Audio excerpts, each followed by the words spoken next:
Being a criminal is certainly not an easy life, and, as a result, some people aren't suited for a career of misdeeds.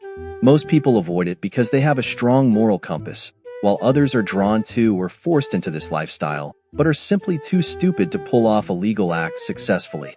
These individuals attempted a life of crime, but their failed attempts taught them very quickly that it was their calling in life. The stories of 10 of the stupidest criminals of all time.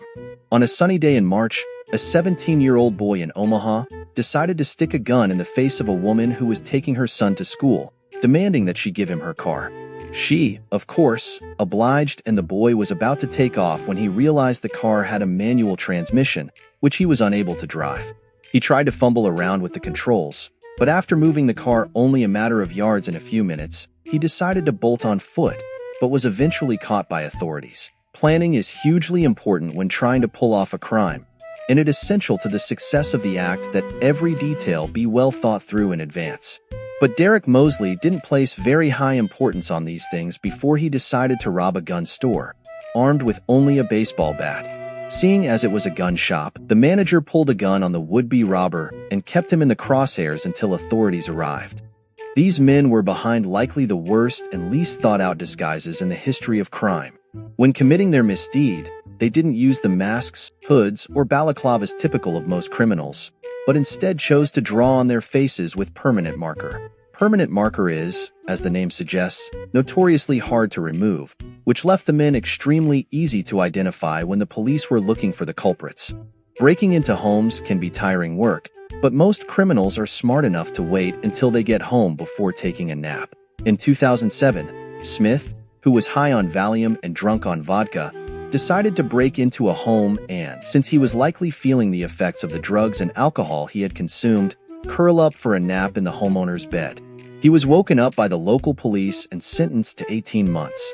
In August of 1995, a man in Berlin decided to rob a bank with a handgun. Now, this acted out like a pretty standard bank robbery until the tellers asked him, "Do you need a bag?" To which Schmidt responded, "You're damn right it's a real gun." This made it obvious to the tellers that the robber was deaf.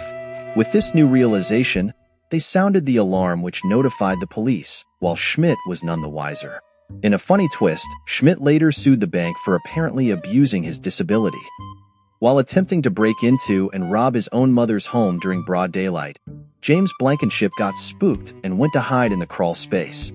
When apprehended by police, Blankenship was extremely stunned because he didn't think it was possible to be arrested for burglary during the day. That's right. This guy thought he couldn't be arrested for burglary because it wasn't nighttime. One of the keys to success when completing a burglary is to pick the right target. The best target is likely an empty house, while pretty much the worst possible target would be a house full of police officers.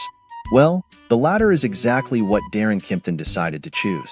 The house he has selected as his target was already burgled earlier in the evening, and thus police officers were already on the scene when Kimpton tried to break in.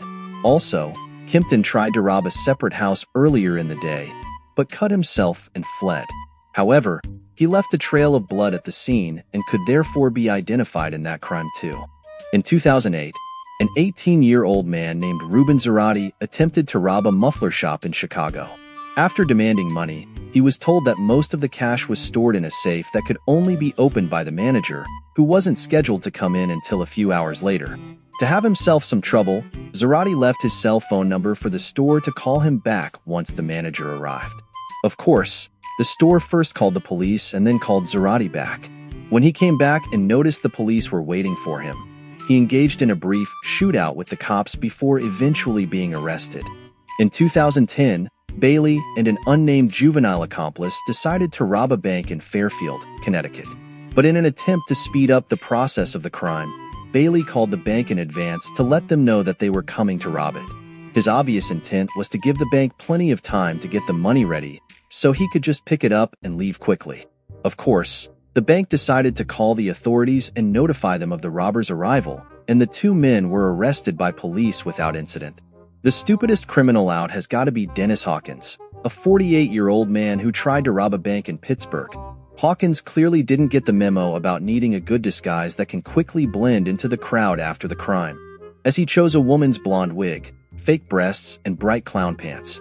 Even worse still, In his failed attempt to pretend to be a woman, he didn't even take the time to shave his facial hair.